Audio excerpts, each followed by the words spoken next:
Good morning नमस्ते सबैजना साथीहरूलाई मेरो YouTube channel technical Bhanu PK भ्युजमा तपाईँहरूलाई धेरै धेरै वेलकम छ।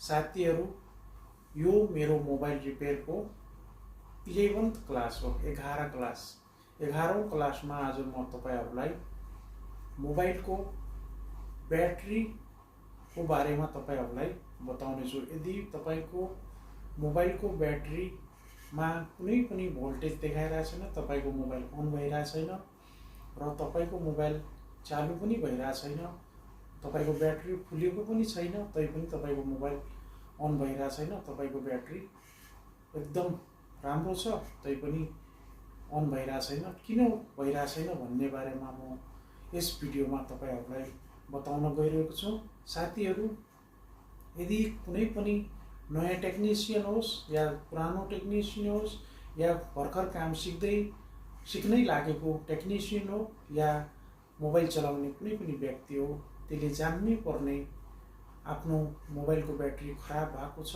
या छैन भनेर साधारण हिसाबमा कसरी जान्न सकिन्छ भन्ने बारेमा म यस भिडियो अन्तर्गत रहेर तपाईँहरूलाई बताउन गइरहेको छु।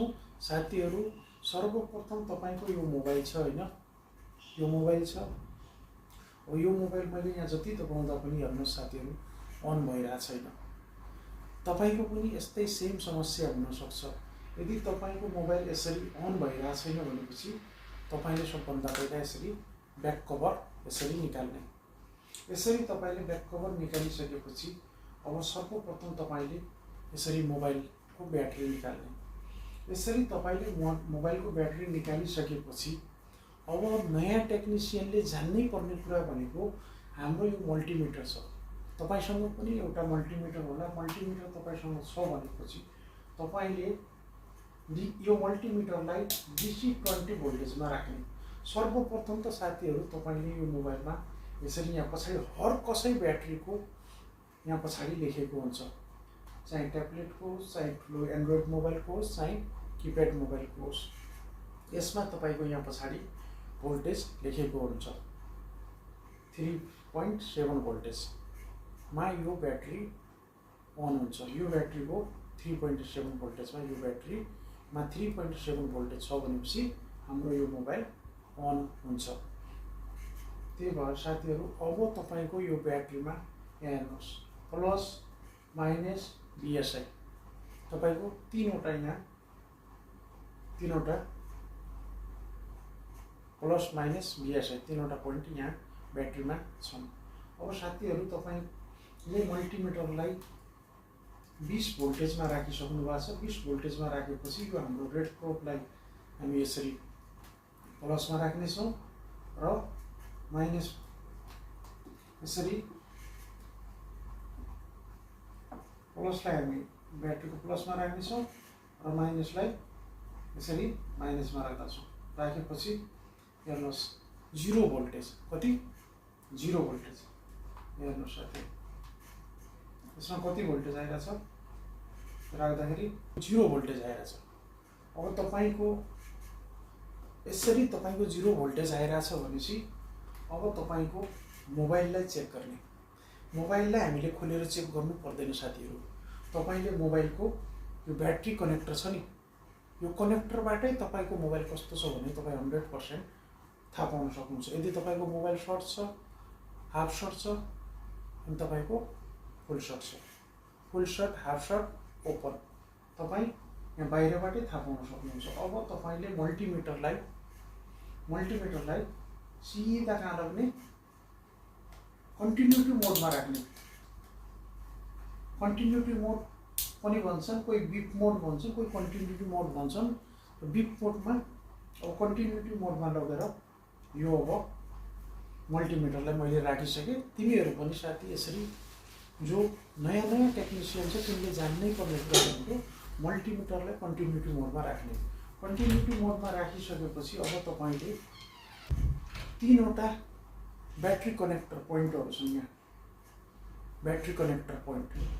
यो हाम्रो ब्याट्री खराब हुनुको कारण के हो त? त्यो त पत्ता त लगाउनु पर्यो नि त। अब यो ब्याट्रीलाई म बुस्ट त गर्न सक्छु, तर बुस्ट गरेर पनि यो मोबाइल अन के थाहा यो मोबाइल सर्ट छ कि बुस्ट गरेर मात्र कहाँ हुन्छ त? यो मोबाइलमा के प्रब्लम छ, मोबाइल 100% ओके छ या छैन भनेर अब थाहा पाउनु पर्यो। ब्याट्री खराब हुनुको मेन कारण के हो त? मोबाइलैबाट होला। त्यत्तिकै मोबाइलको ब्याट्री खराब हुने चान्स हुँदैन। त्यही भएर अब साथीहरू फर्स्टमा हामी यो मोबाइलको पिनमा यसरी तपाईँको अब यहाँ हेर्नुहोस्, यो तपाईँको यता साइडको प्लस, यो प्लस, यता साइडको प्लस पिन, यता साइडको माइनस पिन। हामी अब यो रेड प्रोबलाई प्लसमा राख्नेछु, यो ब्ल्याक प्रोबलाई माइनसमा राख्नेछु।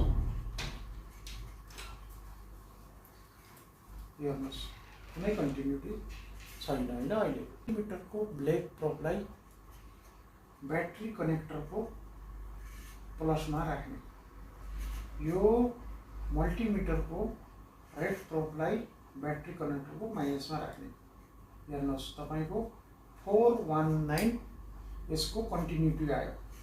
419, यो 419 भनेको 250 देखि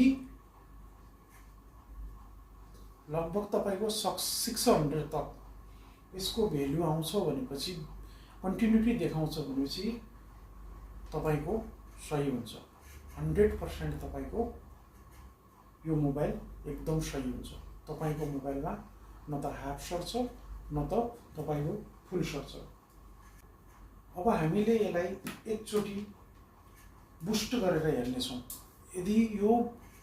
यदि बुस्ट गर्दा यो ब्याट्रीको भोल्टेज बढ्छ भनेपछि यो ब्याट्री ओके हुन सक्छ। यदि यसलाई बुस्ट गर्दाखेरि यसको भोल्टेज बढ्दैन भनेपछि हामीले के सोच्नु पर्यो, यो ब्याट्री खराब छ। यसरी काट्ने, यसरी काटिसकेपछि दुईवटा तपाईँको यसो दुईवटा पिनहरू हुन्छ। यसरी तपाईँको दुईवटा पिन हुन्छ। दुईवटा पिन भएपछि यसरी कनेक्ट गर्ने, कनेक्ट गरिसकेपछि यसमा कति भोल्टेज आइरहेछ भनेर अब चेक गर्ने। यसरी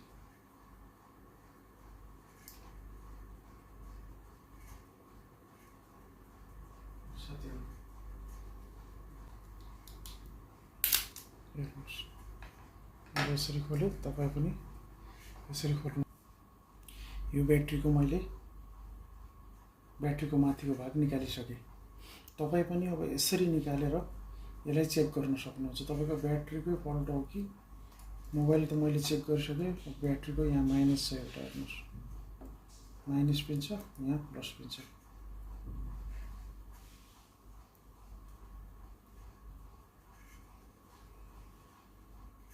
हेर्नुहोस् 1.59 कति देखाइरह 1.59। तपाईँको ब्याट्री एकदम सही छ। तपाईँको खाली यहाँ हेर्नुहोस्, यो भित्रको तपाईँको फ्युज सर्ट भयो।